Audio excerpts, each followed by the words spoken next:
नमस्कार दोस्तों, स्वागत है आप सभी का एक बार फिर से। दोस्तों, अगर आप अपनी लाइफ में कुछ नया सीखना चाहते हैं तो चैनल को सब्सक्राइब जरूर करिएगा। दोस्तों, लगने जा रहा है साल का दूसरा लेकिन भारत में देखा जाने वाला पहला सूर्य ग्रहण। भगवान करें इसका काला साया आपके जीवन पर ना पड़े, क्योंकि हर जीव जंतु पर ग्रहण का असर पड़ता है। सावधानियां बरतोगे तो दुष्प्रभाव से बचोगे। सूर्य ग्रहण के दौरान प्रकृति अपना ख्याल रखती है। आप देख सकते हैं कि कई गाने वाले पक्षी ग्रहण के दौरान गाना बंद कर देते हैं, घोंसलों से बाहर नहीं निकलते, कुछ फूल बंद हो जाते हैं। प्रकृति ने इनको खुद की देखभाल करना सिखाया है, तो मनुष्यों के लिए भी ये जरूरी होगा कि स्वयं को सुरक्षित रखने के लिए आवश्यक सावधानी बरतें। आज के वीडियो में यही सारी जानकारी हम देंगे, सूर्य ग्रहण से जुड़ी हर बात बताएंगे, तो वीडियो को आखिर तक जरूर देखें और कमेंट बॉक्स में जय सूर्यदेव जरूर लिखें। दोस्तों, 25 अक्टूबर को लगने वाला ये सूर्य ग्रहण आंशिक सूर्य ग्रहण होगा।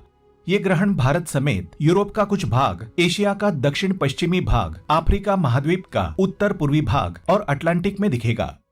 इस सूर्य ग्रहण की कुल अवधि 4 घंटे 3 मिनट की होगी।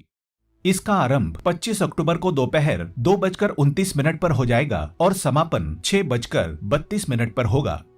भारत में इस ग्रहण की दृश्यता रहेगी तो इसका सूतक काल भी मान्य होगा। सूर्य ग्रहण का सूतक ग्रहण लगने से ठीक 12 घंटे पहले शुरू हो जाएगा। सूतक काल के समय किसी भी तरह के शुभ कार्य नहीं किए जाएंगे। और दोस्तों, विशेष बात यह है कि इस वर्ष का दीपावली उत्सव 24 अक्टूबर से शुरू हो रहा है। ऐसे में दीपावली पर सूर्य ग्रहण की बात सुनकर काफी लोग परेशान हैं। इस बार कुछ ऐसा संयोग बन रहा है कि दीपावली के रात से ही सूतक काल शुरू हो जाएगा। पूरे 27 सालों बाद दिवाली के अगले दिन की गोवर्धन पूजा पर सूर्य ग्रहण का साया रहेगा। सूर्य ग्रहण के चलते दीपावली के अगले दिन होने वाले भैया दूज, अन्नकूट महोत्सव और गोवर्धन पूजा अब एक दिन देरी से होंगे। हालांकि दिवाली पूजा पर इस ग्रहण का कोई प्रभाव नहीं होगा। भारत में सूतक काल 25 अक्टूबर की सुबह 4:22 पर शुरू हो जाएगा। दोस्तों, ग्रहण वो समय है जब सूर्य, चंद्रमा और पृथ्वी सभी एक रेखा में होते हैं। चंद्रमा सूर्य और पृथ्वी के बीच में आता है और इसीलिए पृथ्वी पर उसकी छाया पड़ती है। इस घटना के परिणाम स्वरूप सूर्य का आंशिक या पूर्ण ग्रहण होता है। इसी खगोलीय घटना को सूर्य ग्रहण कहा जाता है, लेकिन इसकी धार्मिक मान्यता बिल्कुल अलग है। वैदिक ज्योतिष के अनुसार सूर्य ग्रहण का असर पृथ्वी के सभी जीव जंतुओं पर पड़ता है। इस घटना को नकारात्मक प्रभाव देने वाली अवधि माना गया है। पुराणों में सूर्य ग्रहण की समुद्र मंथन से जुड़ी कथा मिलती है। प्राचीन काल में देवता और असुर दोनों ने मिलकर समुद्र मंथन किया था। इस मंथन में 14 प्रकार के रत्न निकले थे। समुद्र मंथन में जब अंतिम रत्न अमृत निकला तो इसके लिए देवता और दानव दोनों के बीच युद्ध होने लगा। तब भगवान श्रीहरि विष्णु ने मोहिनी रूप धारण किया और वे देवताओं को अमृत पान करवाने लगे। उसी समय राहु नाम के असुर ने देवता का वेश धारण करके अमृत पान कर लिया। चंद्र और सूर्य ने राहु को पहचान लिया और भगवान विष्णु को सूचित किया। विष्णु जी ने क्रोधित होकर राहु का सिर धड़ से अलग कर दिया, लेकिन राहु ने अमृत पी लिया था। इसी वजह से वो अमर हो गया।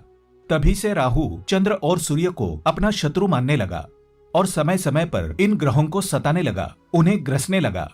इसी घटना को हम सूर्य ग्रहण या चंद्र ग्रहण के नाम से जानते हैं।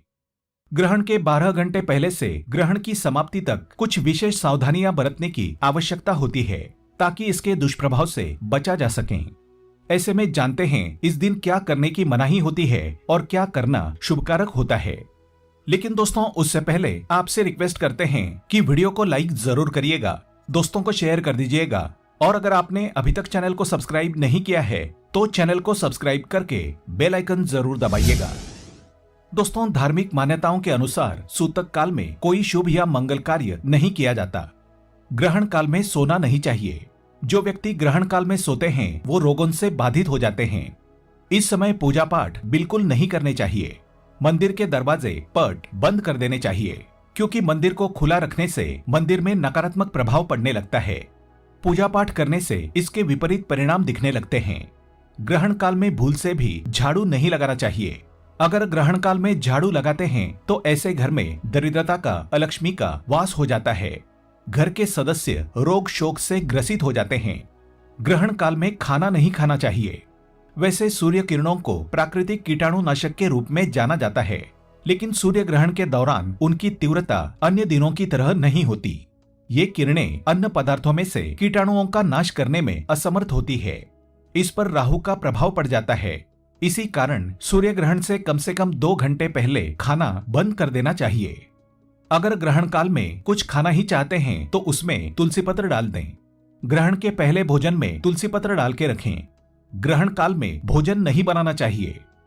आप सूर्य ग्रहण के दौरान खाद्य पदार्थों में दुर्वा घास रख सकते हैं, क्योंकि दुर्वा एक प्राकृतिक कीटाणुनाशक है। ग्रहण समाप्ति के बाद इसे हटाया जा सकता है। सूतक से पहले दूध, दही, अचार, चटनी, मुरब्बा आदि में कुशा रखना इन पदार्थों को ग्रहण के दोष से बचाता है। सूखे पदार्थों में कुशा डालने की आवश्यकता नहीं है। इस समय घर में दूध बिल्कुल भी खुला ना छोड़ें। घर में दूध रखें तो उसमें तुलसी के पत्ते डालकर रखें, अन्यथा ग्रहण काल में राहु के प्रभाव से दूध विषैला बन सकता है। ग्रहण से पहले हल्का और सुपाच्य शाकाहारी भोजन खाएं। खाने में हल्दी का उपयोग करें, क्योंकि इसमें जीवाणुरोधी गुण होते हैं। इसी तरह आपको सूक्ष्म जीवों के अनियंत्रित विकास के कारण ग्रहण के दौरान पानी पीने से भी बचना चाहिए। सूर्य के प्रकाश के अभाव में पृथ्वी पर उपस्थित सभी जीवन और ऊर्जा के स्रोत सहित हमारे शरीर का ऊर्जा स्तर भी कम हो जाता है। ये पाचन क्रिया को भी धीमा कर देता है, जो एक और कारण है कि आपको इस समय खाने से बचना चाहिए। अगर आप गर्भवती महिला हैं, वृद्ध हैं, अस्वस्थ हैं या किसी और विशेष परिस्थिति में हैं जहां लगातार जल की आवश्यकता होती है, तो आप उबला हुआ पानी ठंडा करने के बाद पी सकते हैं। अपनी सुरक्षा के लिए आप तुलसी अर्क को पानी में मिलाकर पी सकते हैं। आप ऊर्जा के लिए किशमिश जैसे सूखे मेवों का सेवन कर सकते हैं। वृद्ध, रोगी, बालक और गर्भवती स्त्रियों को दवाई लेने से कोई दोष नहीं लगता। इस समय गर्भवती महिला घर से बिल्कुल भी बाहर ना निकले। कितना भी जरूरी क्यों न हो, ग्रहण काल के समय गर्भवती महिला को घर से बाहर निकलना नहीं चाहिए। उनके गर्भ में पल रहे शिशु पर ग्रहण का नकारात्मक प्रभाव पड़ सकता है। यहाँ तक कि शरीर में विकृति आने का भी खतरा रहता है। तो विशेष रूप से माता बहनें जो गर्भवती है, ग्रहण काल में घर से बाहर ना निकलें। ग्रहण के हानिकारक प्रभावों को बचे हुए भोजन द्वारा सोख लिया जाता है। इसलिए ग्रहण होने से पहले बना पुराना बचा हुआ भोजन घर से बाहर कर दें। ग्रहण समाप्ति के बाद ताजा भोजन तैयार करना उचित होगा। गर्भवती महिलाओं को सूर्य ग्रहण के बाद ठंडे पानी से, बहुत ज्यादा ठंडा नहीं, उससे स्नान करने की सलाह दी जाती है। यह उनकी सूक्ष्म जीवों के किसी भी हानिकारक प्रभाव से रक्षा करता है। ठंडा पानी वेगस तंत्रिका जो मस्तिष्क को पेट से जोड़ती है, उसे उत्तेजित करने में मदद करता है। ये पाचन में मदद करता है, मन और शरीर को आराम देने में मदद करता है। दोस्तों, ग्रहण को सीधे बिल्कुल ना देखें, इससे आंखों को हानि पहुंच सकती है। इस समय सूर्य की किरणों के तीव्रता के कारण आंखों की कोशिकाओं को नुकसान पहुंच सकता है। ध्यान और जप के माध्यम से अपने आत्मा से जुड़ने का ये सटीक समय हो सकता है। सूर्य मन और शरीर दोनों से जुड़ा है, इसलिए जब सूर्य, चंद्रमा और पृथ्वी तीनों आकाशीय पिंड एक ही रेखा में होते हैं तो मन और शरीर भी एक साथ होते हैं। इसलिए सूर्य ग्रहण ध्यान करने का एक उत्तम समय माना जाता है। पौराणिक ग्रंथों में उल्लेखित है कि ग्रहण काल में मन ही मन भगवान का ध्यान करना चाहिए। इसलिए अगर सूर्य ग्रहण के दौरान सूर्यदेव की मन में उपासना करें तो हर प्रकार के अनिष्ट से बचे रहेंगे।